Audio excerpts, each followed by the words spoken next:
2024 সালে 5 থেকে 7 জানুয়ারি শিলচরে অনুষ্ঠিত হবে উত্তর পূর্ব ভারতে উন্মুক্ত বালক বালিকা উভয় বিভাগের ক্লাসিক এবং ইকুইপমেন্ট পাওয়ার লিফটিং প্রতিযোগিতা।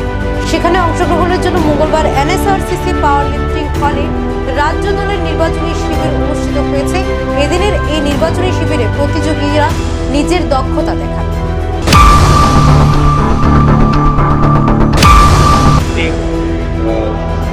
পাওয়ার লিফটিং সিলেকশন হচ্ছে এই টিম আমরা নর্থ ইস্ট ইন্ডিয়া শিলচর হচ্ছে man women equipment and unequipment power lifting হবে আগামী জানুয়ারি 5 থেকে 7 তারিখ পর্যন্ত।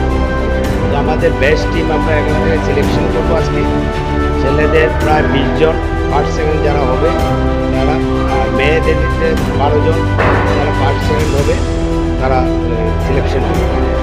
আমরা আশা করি নর্থ ইস্টে আমাদের একটা আগে যে রেজাল্ট ছিল এবারও সেই রেজাল্ট থেকে আরও ভালো করবে, এই নিয়ে আমাদের কোনো চিন্তা নেই।